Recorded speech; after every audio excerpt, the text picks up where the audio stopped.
Pride and Prejudice Chapter 18. Till Elizabeth entered the drawing-room at Netherfield, and looked in vain for Mr. Wickham among the cluster of red coats there assembled, a doubt of his being present had never occurred to her. The certainty of meeting him had not been checked by any of those recollections that might not unreasonably have alarmed her.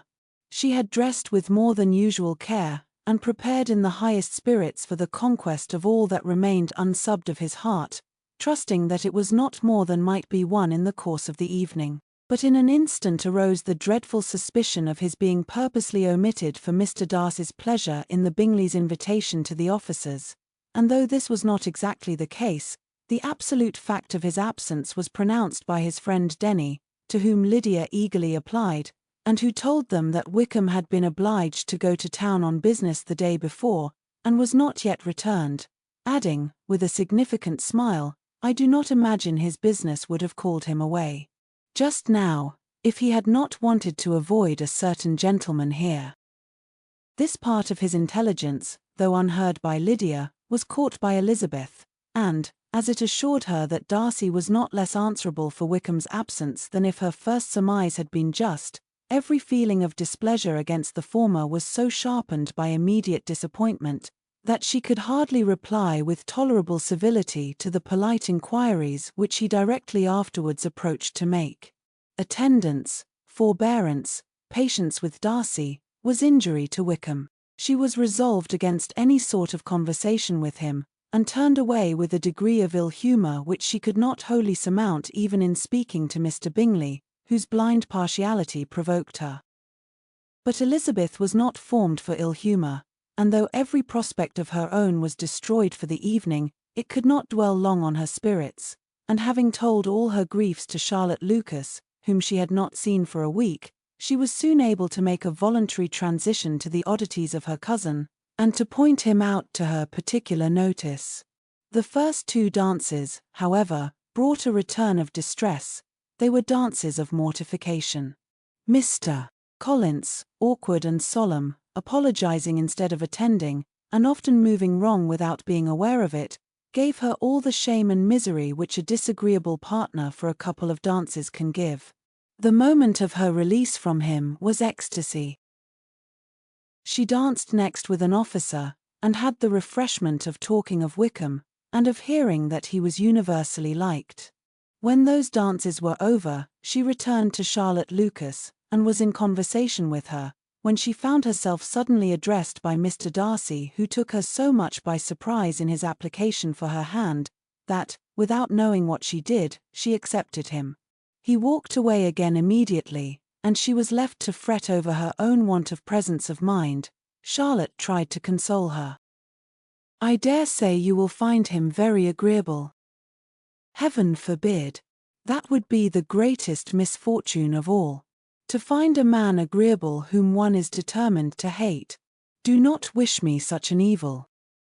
When the dancing recommenced, however, and Darcy approached to claim her hand, Charlotte could not help cautioning her in a whisper, not to be a simpleton, and allow her fancy for Wickham to make her appear unpleasant in the eyes of a man 10 times his consequence. Elizabeth made no answer, and took her place in the set, amazed at the dignity to which she was arrived in being allowed to stand opposite to Mr. Darcy, and reading in her neighbours' looks their equal amazement in beholding it. They stood for some time without speaking a word, and she began to imagine that their silence was to last through the 2 dances, and at first was resolved not to break it, till suddenly fancying that it would be the greater punishment to her partner to oblige him to talk, she made some slight observation on the dance. He replied, and was again silent. After a pause of some minutes, she addressed him a second time with, "It is your turn to say something now, Mr. Darcy. I talked about the dance, and you ought to make some sort of remark on the size of the room, or the number of couples." He smiled, and assured her that whatever she wished him to say should be said. "Very well. That reply will do for the present.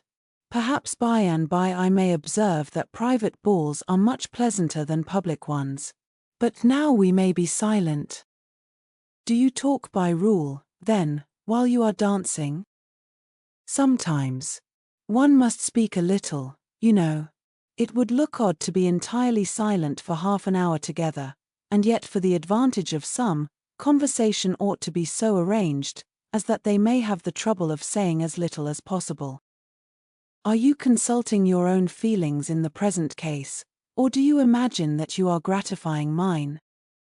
Both, replied Elizabeth archly, for I have always seen a great similarity in the turn of our minds.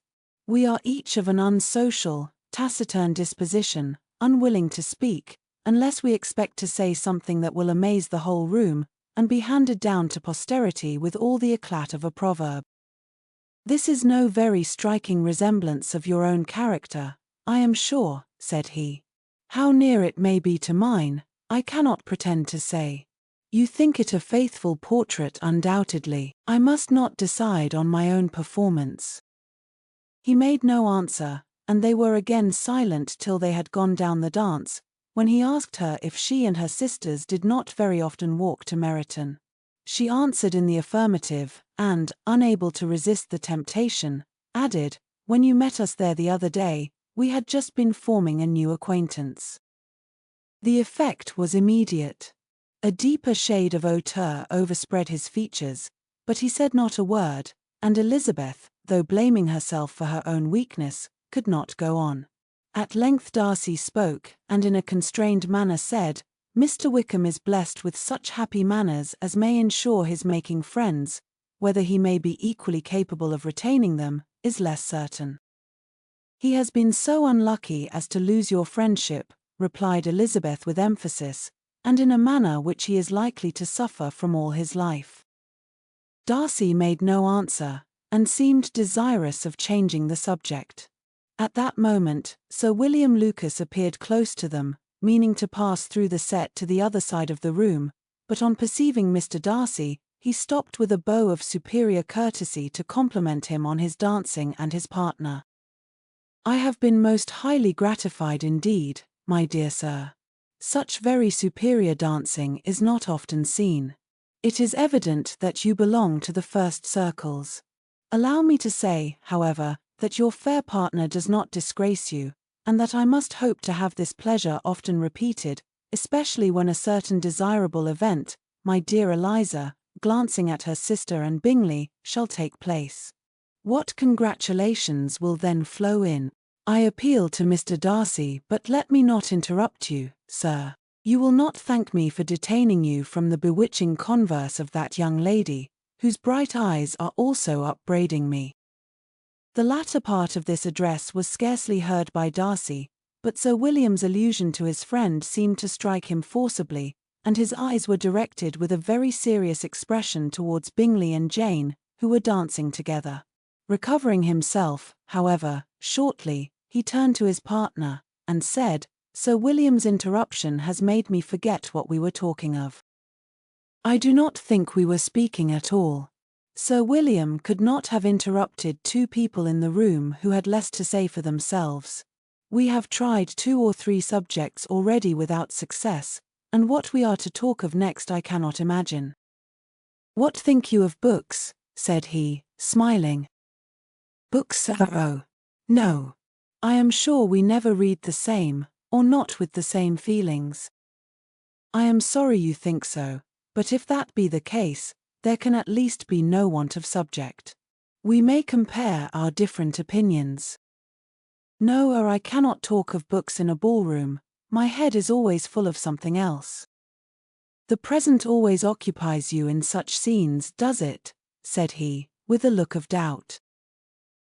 Yes, always, she replied, without knowing what she said, for her thoughts had wandered far from the subject, as soon afterwards appeared by her suddenly exclaiming, I remember hearing you once say, Mr. Darcy, that you hardly ever forgave, that you resentment once created was unappeasable.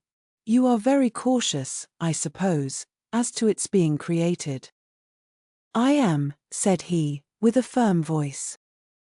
And never allow yourself to be blinded by prejudice. I hope not. It is particularly incumbent on those who never change their opinion, to be secure of judging properly at first. May I ask to what these questions tend? Merely to the illustration of your character, said she, endeavoring to shake off her gravity. I am trying to make it out. And what is your success? She shook her head. I do not get on at all. I hear such different accounts of you as puzzle me exceedingly. I can readily believe, answered he gravely, that reports may vary greatly with respect to me, and I could wish, Miss Bennet, that you were not to sketch my character at the present moment, as there is reason to fear that the performance would reflect no credit on either. But if I do not take your likeness now, I may never have another opportunity. I would by no means suspend any pleasure of yours, he coldly replied. She said no more, and they went down the other dance and parted in silence, and on each side dissatisfied, though not to an equal degree, for in Darcy's breast there was a tolerable powerful feeling towards her, which soon procured her pardon, and directed all his anger against another. They had not long separated, when Miss Bingley came towards her, and with an expression of civil disdain accosted her. So, Miss Eliza, I hear you are quite delighted with George Wickham. Your sister has been talking to me about him, and asking me 1,000 questions, and I find that the young man quite forgot to tell you, among his other communication, that he was the son of old Wickham, the late Mr. Darcy's steward. Let me recommend you, however, as a friend, not to give implicit confidence to all his assertions, for as to Mr. Darcy's using him ill, it is perfectly false, for, on the contrary, he has always been remarkably kind to him, though George Wickham has treated Mr. Darcy in a most infamous manner. I do not know the particulars, but I know very well that Mr. Darcy is not in the least to blame, that he cannot bear to hear George Wickham mentioned, and that though my brother thought that he could not well avoid including him in his invitation to the officers, he was excessively glad to find that he had taken himself out of the way. His coming into the country at all is a most insolent thing, indeed, and I wonder how he could presume to do it. I pity you, Miss Eliza, for this discovery of your favourite's guilt, but really, considering his descent, one could not expect much better. His guilt and his descent appear by your account to be the same, said Elizabeth angrily, for I have heard you accuse him of nothing worse than of being the son of Mr. Darcy's steward, and of that, I can assure you, he informed me himself. I beg your pardon, replied Miss Bingley, turning away with a sneer. Excuse my interference, it was kindly meant.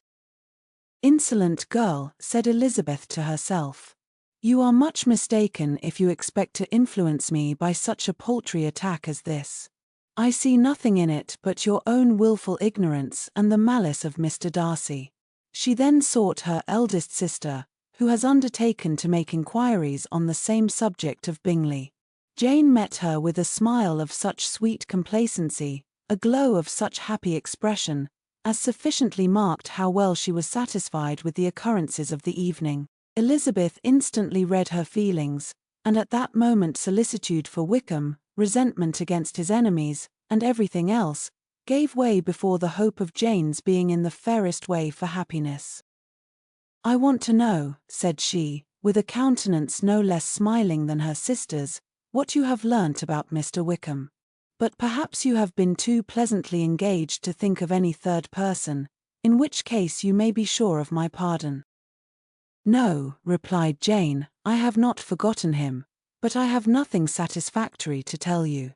Mr. Bingley does not know the whole of his history, and is quite ignorant of the circumstances which have principally offended Mr. Darcy, but he will vouch for the good conduct, the probity, and honour of his friend, and is perfectly convinced that Mr. Wickham has deserved much less attention from Mr. Darcy than he has received, and I am sorry to say by his account as well as his sister's, Mr. Wickham is by no means a respectable young man. I am afraid he has been very imprudent, and has deserved to lose Mr. Darcy's regard. Mr. Bingley does not know Mr. Wickham himself. No, he never saw him till the other morning at Meryton. This account, then, is what he has received from Mr. Darcy. I am satisfied. But what does he say of the living? He does not exactly recollect the circumstances, though he has heard them from Mr. Darcy more than once, but he believes that it was left to him conditionally only. I have not a doubt of Mr. Bingley's sincerity, said Elizabeth warmly, but you must excuse my not being convinced by assurances only. Mr. Bingley's defence of his friend was a very able one, I dare say, but since he is unacquainted with several parts of the story, and has learnt the rest from that friend himself, I shall venture to still think of both gentlemen as I did before. She then changed the discourse to one more gratifying to each, and on which there could be no difference of sentiment. Elizabeth listened with delight to the happy, though modest hopes which Jane entertained of Mr. Bingley's regard, and said all in her power to heighten her confidence in it. On their being joined by Mr. Bingley himself, Elizabeth withdrew to Miss Lucas, to whose inquiry after the pleasantness of her last partner she had scarcely replied, before Mr. Collins came up to them, and told her with great exultation that he had just been so fortunate as to make a most important discovery. I have found out, said he, by a singular accident, that there is now in the room a near relation of my patroness. I happened to overhear the gentleman himself mentioning to the young lady who does the honours of the house the names of his cousin Miss de Bourgh, and of her mother Lady Catherine. How wonderfully these sort of things occur! Who would have thought of my meeting with, perhaps, a nephew of Lady Catherine de Bourgh in this assembly? I am most thankful that the discovery is made in time for me to pay my respects to him, which I am now going to do, and trust he will excuse my not having done it before. My total ignorance of the connection must plead my apology. You are not going to introduce yourself to Mr. Darcy? Indeed I am. I shall entreat his pardon for not having done it earlier. I believe him to be Lady Catherine's nephew. It will be in my power to assure him that her ladyship was quite well yesterday se'night. Elizabeth tried hard to dissuade him from such a scheme, assuring him that Mr. Darcy would consider his addressing him without introduction as an impertinent freedom, rather than a compliment to his aunt, that it was not in the least necessary there should be any notice on either side, and that if it were, it must belong to Mr. Darcy, the superior in consequence, to begin the acquaintance. Mr. Collins listened to her with the determined air of following his own inclination, and, when she ceased speaking, replied thus. My dear Miss Elizabeth, I have the highest opinion in the world in your excellent judgment in all matters within the scope of your understanding, but permit me to say, that there must be a wide difference between the established forms of ceremony amongst the laity, and those which regulate the clergy, for, give me leave to observe that I consider the clerical office as equal in point of dignity with the highest rank in the kingdom, provided that a proper humility of behaviour is at the same time maintained. You must therefore allow me to follow the dictates of my conscience on this occasion, which leads me to perform what I look on as a point of duty. Pardon me for neglecting to profit by your advice, which on every other subject shall be my constant guide, though in the case before us I consider myself more fitted by education and habitual study to decide on what is right than a young lady like yourself.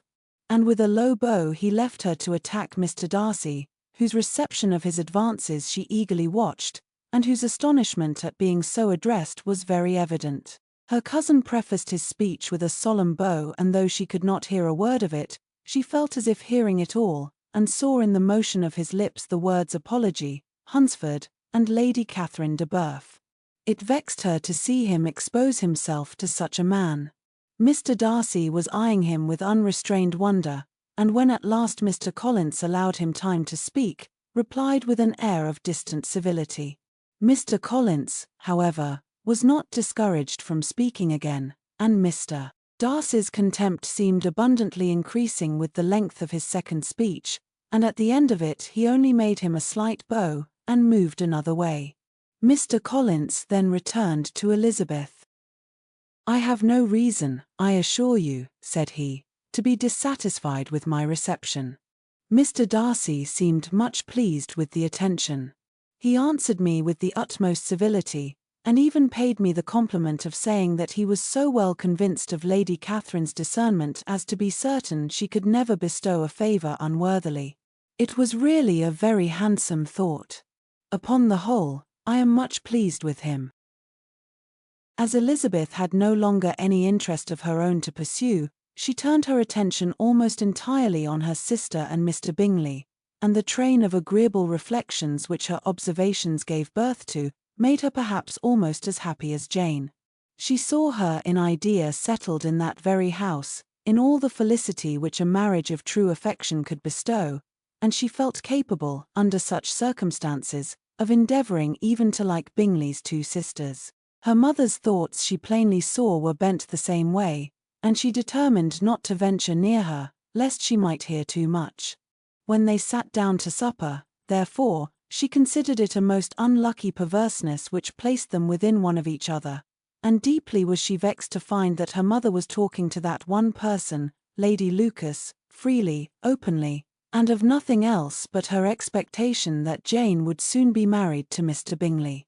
It was an animating subject, and Mrs. Bennet seemed incapable of fatigue while enumerating the advantages of the match, his being such a charming young man, and so rich, and living but 3 miles from them, were the first points of self-gratulation, and then it was such a comfort to think how fond the two sisters were of Jane, and to be certain that they must desire the connection as much as she could do. It was, moreover, such a promising thing for her younger daughters, as Jane's marrying so greatly must throw them in the way of other rich men, and lastly, it was so pleasant at her time of life to be able to consign her single daughters to the care of their sister, that she might not be obliged to go into company more than she liked.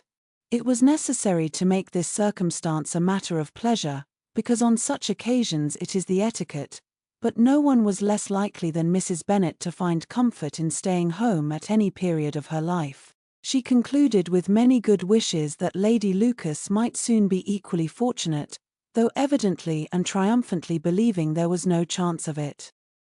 In vain did Elizabeth endeavour to check the rapidity of her mother's words, or persuade her to describe her felicity in a less audible whisper, for, to her inexpressible vexation, she could perceive that the chief of it was overheard by Mr. Darcy, who sat opposite to them.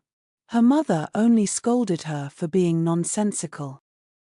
"What is Mr. Darcy to me, pray, that I should be afraid of him? I am sure we owe him no such particular civility as to be obliged to say nothing he may not like to hear. For heaven's sake, madam, speak lower. What advantage can it be for you to offend Mr. Darcy? You will never recommend yourself to his friend by so doing." Nothing that she could say, however, had any influence. Her mother would talk of her views in the same intelligible tone. Elizabeth blushed and blushed again with shame and vexation. She could not help frequently glancing her eye at Mr. Darcy, though every glance convinced her of what she dreaded, for though he was not always looking at her mother, she was convinced that his attention was invariably fixed by her. The expression of his face changed gradually from indignant contempt to a composed and steady gravity. At length, however, Mrs. Bennet had no more to say, and Lady Lucas, who had been long yawning at the repetition of delights which she saw no likelihood of sharing, was left to the comforts of cold ham and chicken. Elizabeth now began to revive. But not long was the interval of tranquillity, for, when supper was over, singing was talked of, and she had the mortification of seeing Mary, after very little entreaty, preparing to oblige the company. By many significant looks and silent entreaties, did she endeavour to prevent such a proof of complaisance, but in vain. Mary would not understand them. Such an opportunity of exhibiting was delightful to her, and she began her song. Elizabeth's eyes were fixed on her with most painful sensations, and she watched her progress through the several stanzas with an impatience which was very ill rewarded at their close. For Mary, on receiving, amongst the thanks of the table, the hint of a hope that she might be prevailed on to favour them again, after the pause of half a minute began another. Mary's powers were by no means fitted for such a display. Her voice was weak, and her manner affected. Elizabeth was in agonies. She looked at Jane, to see how she bore it, but Jane was very composedly talking to Bingley. She looked at his two sisters, and saw them making signs of derision at each other, and at Darcy, who continued, however, imperturbably grave. She looked at her father to entreat his interference, lest Mary should be singing all night. He took the hint, and when Mary had finished her second song, said aloud, "That will do extremely well, child. You have delighted us long enough. Let the other young ladies have time to exhibit." Mary, though pretending not to hear, was somewhat disconcerted, and Elizabeth, sorry for her, and sorry for her father's speech, was afraid her anxiety had done no good. Others of the party were now applied to. "If I," said Mr. Collins, "were so fortunate as to be able to sing, I should have great pleasure, I am sure, in obliging the company with an air, for I consider music as a very innocent diversion, and perfectly compatible with the profession of a clergyman. I do not mean, however, to assert that we can be justified in devoting too much of our time to music, for there are certainly other things to be attended to. The rector of a parish has much to do.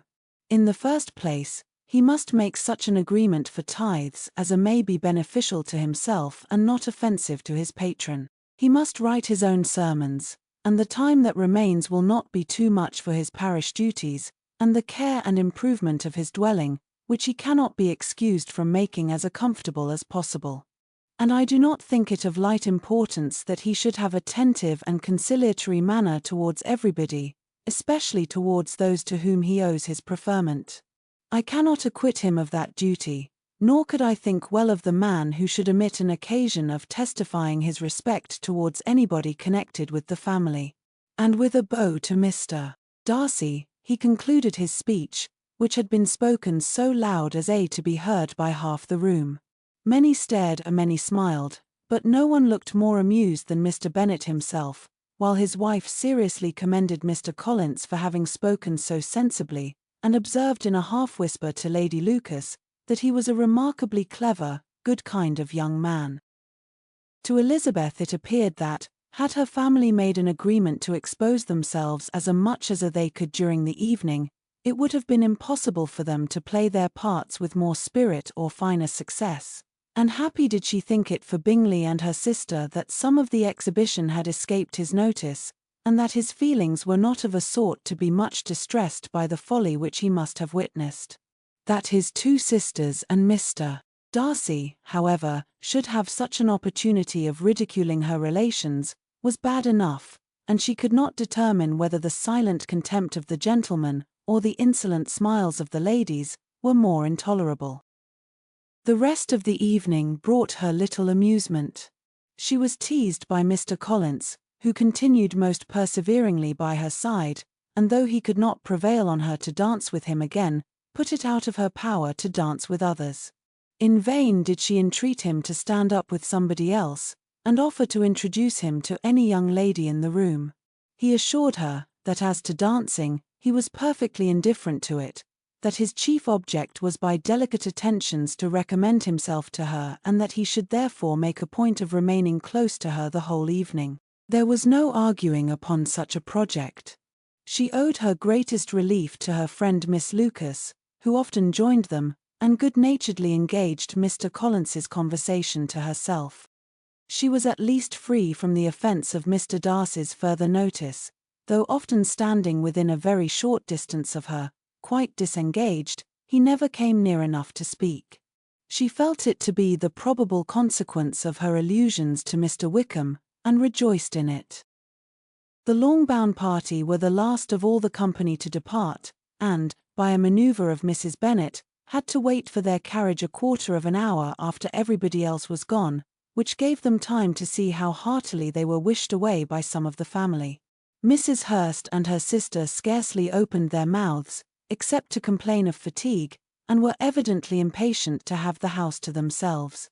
They repulsed every attempt of Mrs. Bennet at conversation, and by so doing threw a languor over the whole party, which was very little relieved by the long speeches of Mr. Collins, who was complimenting Mr. Bingley and his sisters on the elegance of their entertainment, and the hospitality and politeness which had marked their behaviour to their guests. Darcy said nothing at all. Mr. Bennet, in equal silence, was enjoying the scene. Mr. Bingley and Jane were standing together, a little detached from the rest, and talked only to each other. Elizabeth preserved as steady a silence as either Mrs. Hurst or Miss Bingley, and even Lydia was too much fatigued to utter more than the occasional exclamation of "Lord, how tired I am," accompanied by a violent yawn. When at length they arose to take leave, Mrs. Bennet was most pressingly civil in her hope of seeing the whole family soon at Longbourn, and addressed herself especially to Mr. Bingley, to assure him how happy he would make them by eating a family dinner with them at any time, without the ceremony of a formal invitation. Bingley was all grateful pleasure, and he readily engaged for taking the earliest opportunity of waiting on her, after his return from London, whither he was obliged to go the next day for a short time. Mrs. Bennet was perfectly satisfied, and quitted the house under the delightful persuasion that, allowing for the necessary preparations of settlements, new carriages, and wedding clothes, she should undoubtedly see her daughter settled at Netherfield in the course of 3 or 4 months. Of having another daughter married to Mr. Collins, she thought with equal certainty, and with considerable, though not equal, pleasure. Elizabeth was the least dear to her of all her children, and though the man and the match were quite good enough for her, the worth of each was eclipsed by Mr. Bingley and Netherfield.